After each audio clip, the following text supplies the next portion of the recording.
A paz do Senhor, meus irmãos, estamos de volta para dar continuidade à nossa matéria Administração Eclesiástica aqui do curso básico do Seminário Teológico Rema. E hoje nós vamos falar um pouquinho sobre o propósito da igreja. Na semana passada eu falei aqui sobre a natureza da igreja, sobre o nome igreja, e a gente precisa entender hoje um pouquinho sobre o propósito. Se você lembrar lá na primeira aula, na introdução, eu falei sobre o conceito de administração, né? O conceito que foi apresentado pelo escritor James Stoner. Ele definiu a administração da seguinte forma: a administração é o processo de planejar, organizar, liderar e controlar o trabalho dos membros da organização e utilizar todos os recursos organizacionais disponíveis para alcançar os objetivos definidos. Stoner, 1995. Deste conceito, nós podemos retirar os 4 aspectos básicos da administração. Lembra quais são os 4 aspectos? Vamos lá, para relembrar. Planejamento, organização, liderança, que é a delegação, e controle. Destes 4 aspectos, foi possível perceber que o planejamento é o pontapé inicial de qualquer ação administrativa, já que é no planejamento que se estabelece os meios que serão utilizados para se alcançar os objetivos da empresa. Porém, antes de poder determinar esses meios, determinar o que vai ser feito para atingir o objetivo, é preciso saber qual é o objetivo. Como é que você vai chegar a algum lugar, vai traçar planos, se você não sabe aonde você quer chegar? Só então, depois de saber quais são os objetivos, aí sim, aí é possível planejar, organizar, liderar, controlar o trabalho dos membros da organização. Este princípio ele é válido também na administração eclesiástica. Por quê? Para poder um gestor, um pastor, alguém que trabalha com a administração da igreja, ele precisa saber exatamente qual é o objetivo da igreja. É preciso ter em mente o propósito da igreja. Imagina que você tem ali a igreja e que o objetivo da igreja é chegar até o ponto A. Esse é o objetivo da igreja. Mas aí o que acontece? O gestor, o administrador, o pastor, a pessoa que está à frente, ele entende que, na verdade, seja por ignorância ou realmente porque não sabe, ele decide que o objetivo não é chegar ao ponto A, mas sim chegar ao ponto B. Aí ele vai pegar todas as teorias da administração, né, os princípios, planejar, organizar, liderar, controlar, usar tudo certinho. Só que ele vai chegar ao objetivo B. E o objetivo B não é o objetivo da igreja.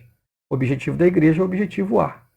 Então, ainda que se use de maneira correta os meios para administrar, planejamento, organização, delegação e tudo mais, se o objetivo não estiver certinho, se não se souber para onde está indo, pode-se chegar a qualquer lugar. Logo, a gente entende que qualquer esforço no sentido de administrar a igreja, por mais bem aplicado que seja, será totalmente inútil se aqueles que estiverem à frente não tiverem em mente o real propósito da igreja. Então é por isso que é importante saber. Qualquer pessoa que vai trabalhar com administração eclesiástica, ela tem que saber qual é o propósito da igreja. E, afinal, o que é propósito? Propósito é aquilo que se pretende alcançar. É o motivo de ser de algo ou de alguém. É uma empresa. O propósito da empresa é alcançar clientes, mas às vezes ela não quer apenas alcançar clientes, ela quer ser a melhor empresa do mercado naquele segmento, então ela tem um propósito, é o motivo de ser daquela empresa, é o seu propósito. Da mesma forma, o propósito é o motivo de ser da igreja. É aquilo que faz da igreja, igreja. O propósito da igreja é a sua missão. E para entender qual é a missão da igreja, a gente precisa primeiro entender onde tudo começa. Né?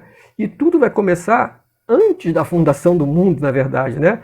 Mas é na queda do homem, lá no Éden, em que Deus ele vai dizer que ele tem um plano. É lá que Deus vai revelar qual é o seu propósito. Olha só o texto. Farei que haja inimizade entre você e a mulher, e entre a sua descendência e a descendência dela. Ele lhe ferirá a cabeça e você lhe ferirá o calcanhar. Gênesis 3,15. Esse texto está falando que, embora o homem tivesse pecado, o homem tivesse distanciado de Deus, o homem tivesse perdido a sua comunhão com Deus, Deus já tinha um plano, e nesse plano Jesus viria e restabeleceria essa comunhão. Ou seja, esse plano de Deus de restaurar a comunhão do homem com ele é chamado de Missio Dei, ou missão de Deus. A missão de Deus é exatamente essa: reconciliar o homem com o Pai. E aí, no tempo determinado por Deus, Jesus vem à Terra. Ele vem, vai cumprir a sua missão aqui na Terra. Ele vai morrer na cruz por nós para poder cumprir a Missio Dei, que é a reconciliação de Deus com o homem. Jesus, na cruz, ele promove essa reconciliação. E aí, quando Jesus ele pega e ele diz que vai fundar a sua igreja, ele determina qual vai ser a missão dessa igreja que ele vai formar. Ele diz aqui, Mateus 28, 19 e 20. Portanto, ide, fazei discípulo de todas as nações, batizando-os em nome do Pai, do Filho e do Espírito Santo, ensinando-os a guardar todas as coisas que eu tenho mandado. Essa é a missão da igreja. É chamada de Missio Ecclesia, que é missão da igreja. Então você percebe aqui, a gente poder entender melhor isso, Deus ele tem uma missão: reconciliar o homem com o Pai. Essa é a missão de Deus. Ele começa ela no Éden quando fala que Jesus vai vir para pisar a cabeça da serpente. Jesus dá para a igreja a sua missão. Isso é interessante, né? Porque observe que a missão, na verdade, ela era anterior à igreja. Deus não chega assim, eu tenho uma igreja, não está fazendo nada, eu vou inventar alguma coisa para a igreja fazer. Não, a missão ela é anterior à igreja. É a igreja que vai ser incluída na missão. Então, a igreja tem apenas uma missão, a Missio Ecclesia, e é promover a Missio Dei, que é a reconciliação de Deus com o homem. Assim, a gente entende que todas as atividades da igreja, tudo que a igreja desenvolver, tudo que a igreja fizer, tudo tem que ter como foco o cumprimento dessa missão, o cumprimento da Missio Ecclesia, que é o cumprimento da Missio Dei. O versículo aqui de 2 Coríntios 5,19 explica bem essa questão de Missio Ecclesia e Missio Dei. Ele diz ali, pois em Cristo Deus estava reconciliando consigo o mundo. Está falando de quê? Da Missio Dei, não levando mais em conta os pecados das pessoas. E ele nos deu esta mensagem maravilhosa de reconciliação. O que é isso? A missão da igreja, a Missio Ecclesia. Agora, portanto, somos embaixadores de Cristo. Deus fez seu apelo por nosso intermédio. Falamos em nome de Cristo quando dizemos: reconcilie-se com Deus, segundo aos Coríntios 5, 19 e 20. Então você observa que o propósito da igreja, a missão da igreja é promover a Missio Dei. E a Missio Dei é reconciliar o homem com Deus. Então, isso precisa estar na mente de qualquer pessoa que vá trabalhar com a administração eclesiástica. Todos os parâmetros, todos os princípios, tudo que se faça para crescimento da igreja, para a administração da igreja, tudo isso precisa estar direcionado para o alvo da missão da igreja. Agora, tem uma coisa que é importante se dizer, porque essa missão, a missão da igreja, a Missio Ecclesia, ela é fazer discípulos. Só que essa missão não é subdividida, ela tem elementos que a compõem. São 5 elementos da missão da igreja. Você vai ver que, se falar assim, é só evangelizar. Então é só evangelizar e não preciso fazer mais nada. Não, você vai ver que a Missio Ecclesia, a missão da igreja, ela é composta por 5 elementos. 5 atitudes, 5 ações que a complementam e permitem que ela seja cumprida. Então, o alvo da igreja é a Missio Ecclesia. Mas existem alvos anteriores que precisam ser cumpridos, que precisam ser realizados para que o alvo principal seja cumprido. Vamos ver quais são, você vai entender. Vamos lá.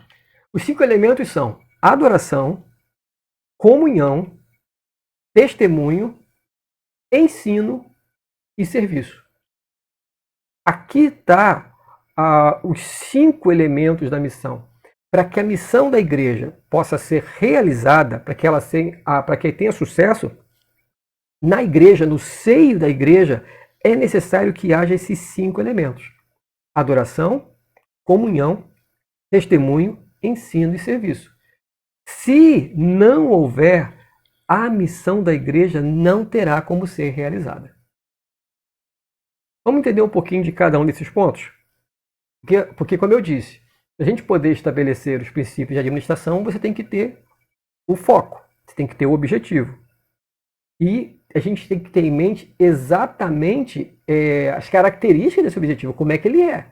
Porque caso contrário, não tem como chegar lá. Então vamos lá. Primeiro é a adoração. Vamos ler um pouquinho aqui. Adoração é uma atitude de profundo amor, reverência e temor diante da grandeza de Deus. Adoração é o reconhecimento de que Ele, Deus, e somente Ele, é digno de louvor e glória. Embora é interessante porque as pessoas acham muitas vezes que a adoração é simplesmente falar palavras de louvor a Deus. Na verdade, falar palavras de louvor a Deus, sim, é adoração. Você expressa a sua adoração quando você fala aquilo que você sente por Deus, você fala das grandezas de Deus. Mas, embora a gente possa expressar com palavras, a adoração, na verdade, ela é feita com as nossas atitudes cotidianas. Que são essas atitudes que revelam a nossa verdadeira devoção. Porque, entenda bem, eu posso muito bem estar numa igreja, num domingo, e falar, ó Deus, tu é lindo, tu és santo, tu és maravilhoso, tu és digno, tu é tudo aquilo. E as pessoas vão pensar que realmente eu estou adorando a Deus. Nossa, como ele adora bonito. Mas, na verdade, as minhas atitudes não condizem com isso.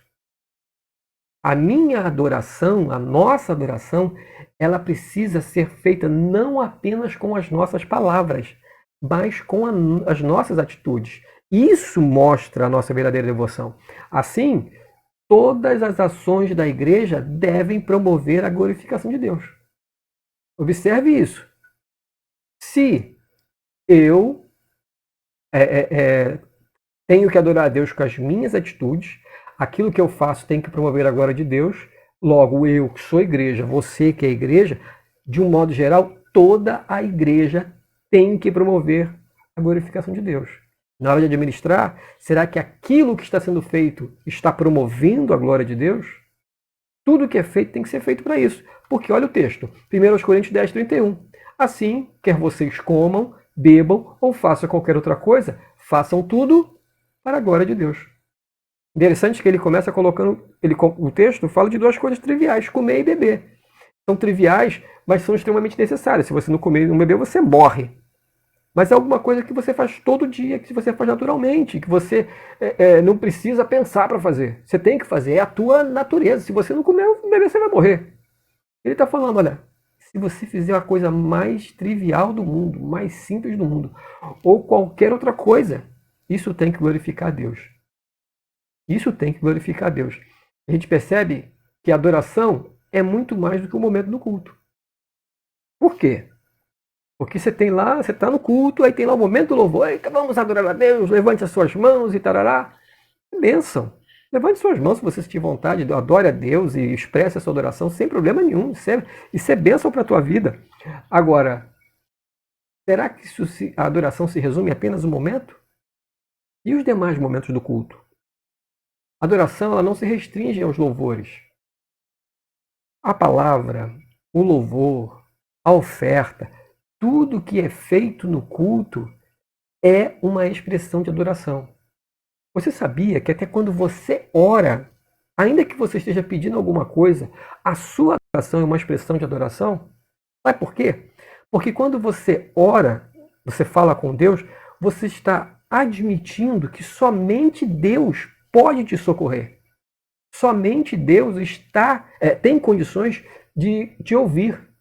Quando você diz isso, com a oração, você está adorando a Deus, porque você está fazendo um pedido a quem você acredita que pode socorrer, e não a uma pessoa ou a quem quer que seja. Então, até a nossa oração, ainda que você esteja pedindo alguma coisa, ela é uma expressão de adoração. Até a nossa oração é uma expressão de adoração. Agora tem um detalhe, eu falei ali que ela não é, a adoração não é só o momento do culto, mas mais do que isso, a adoração não se restringe ao culto. É errado pensar que a gente vai para a igreja para adorar a Deus. A gente vai à igreja para cultuar a Deus, mas adorar, a gente adora todo dia, toda hora, a todo instante. Mesmo no trabalho, mesmo na faculdade, mesmo na escola, no lazer, as nossas palavras, as nossas atitudes, as nossas ações e principalmente as nossas reações, elas precisam glorificar a Deus. Por que principalmente as reações? Porque uma ação, ela é pensada. Você, quando vai fazer alguma coisa, você pensa naquilo que você vai fazer. A reação, não. A reação revela o que você tem por dentro. Então, se a nossa reação não glorificar a Deus, a gente precisa rever os nossos conceitos e os nossos valores. Então, a adoração, ela não se restringe ao culto. A adoração é um estilo de vida. É preciso entender que, mais do que palavras ou sentimentos, adorar é um serviço que a igreja deve prestar. Serviço este que envolve o adorador completamente, não apenas suas palavras, mas tudo o que ele fizer. Não apenas em alguns momentos, mas 24 horas por dia. Por isso que eu falei que a adoração é um estilo de vida. Porque engloba toda a pessoa. As palavras, atitudes, ações, reações, em todo o tempo e em todo lugar. Ok? Esse é o primeiro, a adoração. A gente vai agora para o segundo elemento, que é a comunhão. Vamos ler aqui. Comunhão. Ter comunhão é ter algo em comum. É compartilhar com outra pessoa algo que me pertence. Vamos entender isso melhor. No livro dos Atos dos Apóstolos, Lucas, ele vai descrever os primeiros dias da igreja, uma cena linda de comunhão. Olha o texto lá. Está lá em Atos 2, 46, 47, dizendo assim, ó. Adoravam juntos no templo diariamente. Reuniam-se nos lares para comer e partiam o pão com grande alegria e generosidade, sempre louvando a Deus e desfrutando da simpatia de todo o povo. Você viu ali? Eles se reuniam para adorar, se reuniam nos lares, partiam o pão com alegria e generosidade. Comunhão é isso. Ninguém se senta à mesa para comer com outra pessoa. Óbvio, né? Tem gente que finge, né? Mas estou falando de um modo assim, o sentido de sentar à mesa aqui é a ideia de que você tem comunhão com aquela pessoa. Dividir com ela, compartilhar com ela. Agora entenda, a comunhão, para que isso aconteça, para que isso que está no texto seja uma realidade, a comunhão só é possível se vivermos na luz. Olha o texto. Mas se vivemos na luz, como Deus está na luz, temos comunhão uns com os outros. E o sangue de Jesus, seu Filho, nos purifica de todo pecado. 1 de João 1,7. Então, para ter comunhão, eu tenho que estar na luz. Assim como meu irmão. Porque a palavra vai dizer que comunhão tem as trevas com a luz. Não é verdade? Então, primeiro de tudo, temos que viver na luz. Segundo, tem que haver dedicação. Só vai haver comunhão se houver dedicação. Todos se dedicavam de coração ao ensino dos apóstolos, à comunhão, ao partir do pão e à oração. Você observa ali que há uma dedicação, não apenas ao ensino, mas também à comunhão. Por quê? Porque comunhão implica em troca, em dar e receber. E às vezes a pessoa com quem eu estou me relacionando, o meu irmão na igreja, não é uma pessoa tão legal assim. E às vezes eu falo assim, eu não estou querendo ter comunhão com esse camarada não.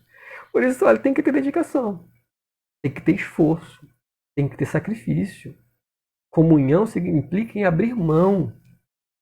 Comunhão implica em, às vezes, fazer, muitas vezes, dar sem receber. É princípio bíblico.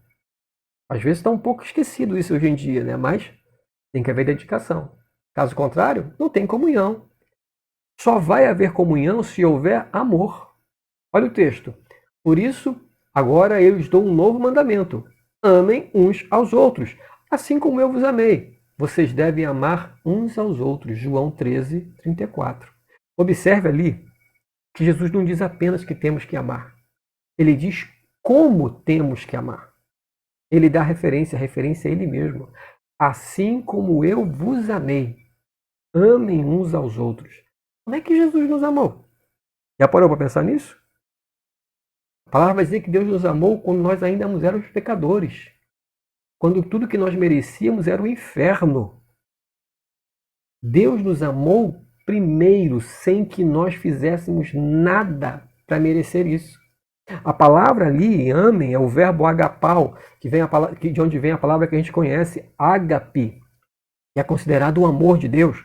Ágape significa satisfeito em si mesmo. Ou seja, não há nada necessário para completá-lo. Por si só, ele está satisfeito. O que significa isso, Ivan? Significa que eu devo amar ao outro sem esperar nada em troca. O amor de um homem e uma mulher, por exemplo, não é ágape, é eros, porque há uma troca. Quando um homem deixa de amar sua esposa, ela certamente vai deixar de amar o marido, porque há uma troca. Aqui não é um amor de troca. É um amor imerecido. É dessa maneira que devemos amar. Logo você entende, nós entendemos, que o amor a que Jesus se refere aqui não é um sentimento. É uma decisão. Ai, Jesus, eu não sinto nada, eu não consigo amar o meu irmão. Me ajuda, coloca no meu coração um sentimento para amar o meu irmão. Quem disse que é sentimento? É uma decisão. Eu escolho que vou amar meu irmão e ponto final. Não estou dizendo que é fácil, mas também não é impossível. Porque se não fosse possível, Jesus não daria essa ordenança para nós. Aí agora eu vou ver com vocês aqui os benefícios, porque isso aqui é condição para ter a comunhão. E os benefícios da comunhão? Primeiro, encorajamento. Pensemos em como motivar uns aos outros na prática do amor e das boas obras. E não deixemos de nos reunir como alguns fazem, mas encorajemo-nos mutuamente, sobretudo agora que o dia está próximo. Hebreus 10, 24 e 25. Comunhão é isso. É dar força. É estimular.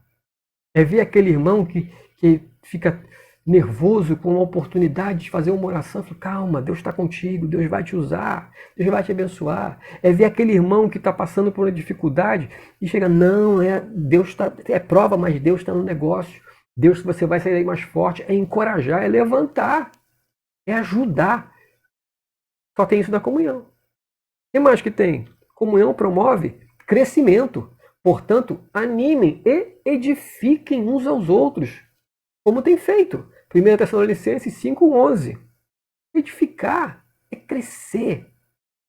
Meu irmão, nós é que promovemos o crescimento dos nossos irmãos, com palavras, com ensinos, com orientações.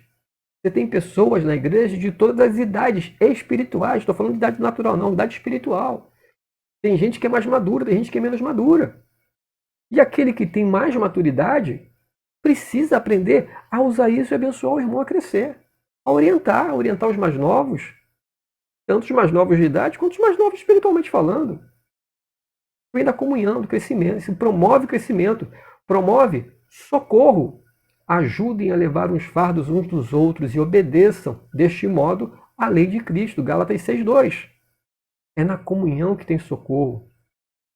E às vezes, meu irmão, socorro pode vir na forma de uma oração. O irmão está lá com o coração doendo, um coração apertado pela circunstância, e a oração é o socorro. Mas às vezes, o socorro é uma conta de luz que você pode pagar para o teu irmão. Já parou para pensar nisso? Às vezes a gente chega lá para um irmão lá, o irmão está lá com o coração aflito, na dificuldade, e a gente às vezes só ora. Quando o irmão está precisando é que a gente pague a conta de luz dele. Já está 2 meses atrasado, está ameaçando cortar. Socorro, bem da comunhão. Então, a gente viu aqui, a gente tem adoração, comunhão. E agora a gente vai para o terceiro, que é o testemunho. Ah, perdão, testemunho aqui é porque você vai ver que o terceiro é o testemunho. Mas esse testemunho aqui ainda é promovido pela comunhão, né? Porque olha só, olha o texto. Seu amor uns pelos outros provará ao mundo que são meus discípulos. João 13:35. Observe que a nossa comunhão, ela promove testemunho. Não é a maneira que eu prego, não é se eu sou bom professor, se eu sou bom pregador, se eu sou bom cantor, a roupa que eu visto, se eu uso coque, se eu uso roupa. Não é isso que vai dizer para os outros que eu sou crente. Mas é o amor que nós temos uns pelos outros. O cartão de visita do crente é o amor. Então, a comunhão produz testemunho. E aí a gente entra agora, sim, no terceiro elemento, que é o testemunho. O que é testemunha? A testemunha, né, é a pessoa que é convocada para relatar aquilo que viu e ouviu. Essa palavra testemunho, ela vem do grego martíria. E essa palavra martíria vai originar também uma palavra que a gente conhece muito bem, mártir. E o que é um mártir? Mártir é alguém que dá a própria vida em favor da verdade, como garantia da verdade. Ele morre, mas não nega aquilo que ele está falando, que ele acredita como sendo a verdade. Então, dar testemunho é apresentar aquilo que eu vi e aquilo que eu ouvi, independente do que possa me acontecer. Pedro e João, eles, após terem pregado, eles são presos, né? Eles são presos, passam a noite na cadeia, e quando eles saem de lá, os magistrados falam para eles assim, ó, vocês parem de pregar, parem com esse negócio de falar de Jesus, porque não dá não. Vamos parar com esse negócio, senão vocês estão lascados com a gente. O que eles respondem? Não podemos deixar de falar o que vimos e ouvimos. Atos 4:20.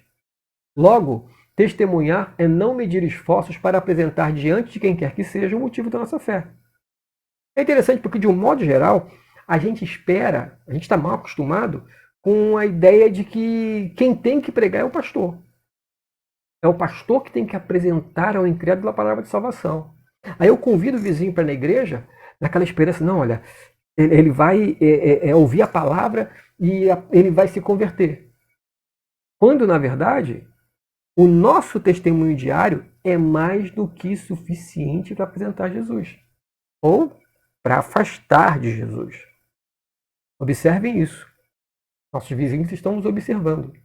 E é o nosso testemunho que pode determinar vida ou morte para eles. Isso é muito, mas muito, mas muito sério. Testemunhar é apresentar a qualquer pessoa, em qualquer momento e em qualquer lugar, o motivo da nossa fé. É agir de maneira que leve o incrédulo a querer conhecer Jesus, mesmo que isso implique em sofrimento ou perseguição. O versículo. Mas ainda que sofram por fazer o que é certo, vocês serão abençoados. Portanto, não se preocupem e não tenham medo das ameaças. Em vez disso, consagrem a Cristo como Senhor das suas vidas. E se alguém lhes perguntar a respeito da sua esperança, esteja sempre preparado para explicar. 1 de Pedro 3, 14 e 15. A gente não tem que ter medo do que vai acontecer, porque acredite, vai chegar momentos em que nosso testemunho vai trazer algum tipo de situação ruim para a gente. Algum tipo de ameaça, seja no trabalho, seja numa escola. Mas, como diz a palavra, não devemos ter medo. A Igreja de Cristo, ela é testemunha viva da obra reconciliadora de Cristo. O texto vai dizer, mas receberão poder do Espírito quando o Espírito Santo descer sobre vocês, e serão minhas testemunhas em Jerusalém, em toda a Judéia e Samaria e até os confins da terra. Atos 1:18. Então, você observa que é o Espírito Santo em nós que nos dá a condição de sermos testemunhas. Porque testemunhar, tendo em risco a nossa própria vida, às vezes, somente com o Espírito Santo. Caso contrário, a gente, dá linha. Qual é o próximo? A gente já viu, então, a adoração, a gente já viu a comunhão, a gente viu agora o testemunho e a gente tem agora o ensino.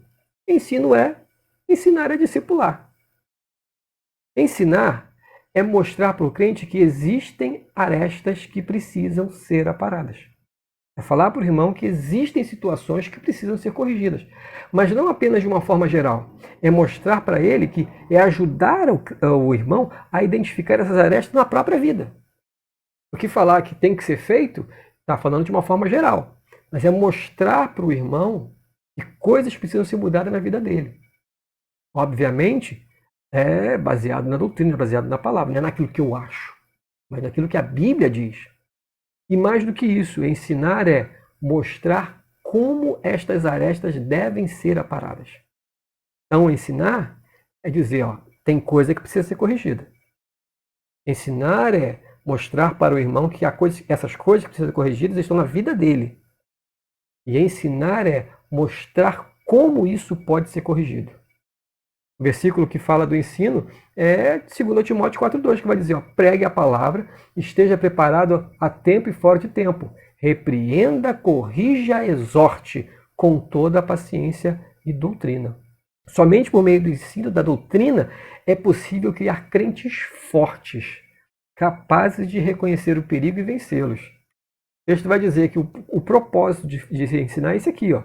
O propósito é que não sejamos mais crianças. É como crianças levados de um lado para o outro pelas ondas, nem jogados para cá e para lá por todo o vento de doutrina e pela astúcia e esperteza dos homens que induzem ao erro. Efésios 4,14. Então você vê que esse aqui é o propósito de ensinar. É fazer com que aqueles que precisam adquirir o conhecimento não sejam enganados, não sejam levados por vento de doutrina. E olha o que não falta hoje em dia, é vento de doutrina. É tanta meninice, é tanta absurdo que a gente vê hoje na internet. Gente falando tanta bobagem fora da palavra, que o crente que não tiver embasado, não tiver conhecimento da palavra, ele vai ser levado para lá e para cá. Qualquer evento de doutrina. Tem novidade aqui, ele vai para lá. Tem novidade lá, ele vai para cá. Então é o ensino que vai fortalecer o crente e se livrar desses problemas. Eu falei da adoração, da comunhão, o testemunho, o ensino e, por último, é o serviço. Na verdade, tudo isso que eu falei aqui está incluído dentro do serviço. Adoração, testemunho, comunhão, ensino, está tudo dentro do serviço. O que é o serviço? Servir é trabalhar em favor de alguém. No caso do cristão, é trabalhar em favor do reino de Deus. É interessante porque tem gente que acha que aceitou Jesus, está livre do pecado, está livre lá, era escravo do pecado, agora eu vou para a igreja, agora eu sou livre para ficar sentado no banco, recebendo a minha bênção, me dar a minha bênção. Quando não é assim. A palavra diz que o pecador, a pessoa que aceita Jesus, ela é liberta do pecado, mas ela passa a ser escravo da justiça. Olha o texto. Graças a Deus, porque antes vocês eram escravos do pecado, mas agora obedece de todo o coração a este ensino que lhes transmitimos. Então, livres da escravidão do pecado e se tornaram, estão livres da escravidão do pecado e se tornaram escravos da justiça. Romanos 6, 17 e 11. Acha mesmo que aceitou Jesus para ficar de sombra e água fresca? Nós somos escravos da justiça. O Deus é a própria justiça. Escravo é o servo, mas agora a gente não é escravo porque a gente foi escravizado. A gente se permitiu, a gente aceitou Jesus, a gente decidiu que quer ser servo de Deus. É uma coisa maravilhosa para a nossa vida, porque o jugo de Jesus é leve. Não é difícil de carregar, não é um fardo pesado. Ele quer que sejamos servos, que sirvamos a justiça. Logo, toda a igreja de Jesus é servidora por excelência. Se o crente, se o camarada que aceita Jesus, ele deixa de ser servo do pecado para ser servo da justiça, então toda a igreja é serva da justiça. Toda a igreja é uma servidora. Assim, cada crente é convidado a servir, seja pregando, louvando, ensinando, orando, varrendo o chão, tomando conta dos carros lá no estacionamento, limpando a igreja, limpando o banheiro, limpando o vômito de criança no banheiro. Serviço é se permitir ser usado por Deus em qualquer área. Só é possível, o que não é possível é a gente admitir a ociosidade cristã, obesos espirituais, gente que não quer fazer nada. só está engordando, só quer comer. Manda papai, manda mais, manda palavra, manda as bênçãos. Mas não faz nada? A igreja é uma servidora por excelência. Existem tipos diferentes de serviços, mas o Senhor a quem servirmos é o mesmo. Deus trabalha de maneiras diferentes, mas é o mesmo Deus que opera em todos nós. A cada um de nós é concedida a manifestação do Espírito para o benefício de todos. 1 Coríntios 12, 5 a 7. Você observa que está ali dizendo que há diferentes tipos de serviço, mas Deus é um só. O mesmo Deus que deu serviço para o pregador trazer a palavra é o mesmo Deus que deu serviço para o obreiro ficar tomando conta da portaria. E ambos trabalham para o benefício de todos. Aquele que está pregando a palavra está trazendo uma palavra de edificação, uma palavra de conforto, de confronto, para salvar vidas. E aquele que está na portaria está lá recebendo as pessoas com carinho, com educação, com respeito. Aos olhos humanos, o servo, o serviço do servo, o escravo, é o degrau mais baixo da sociedade. Para Deus, não. Quem quiser ser o líder entre vocês, que seja servo. E quem quiser ser o primeiro entre vocês, que se torne escravo. Entendemos assim que qualquer ação administrativa feita na igreja precisa ter em mente seu real propósito: promover a reconciliação de Deus com o homem, não perdendo de vista a adoração, a comunhão, o testemunho, o ensino e o serviço. Precisamos ter isso em mente. Precisamos ter em mente qual é o alvo, qual é o propósito da igreja.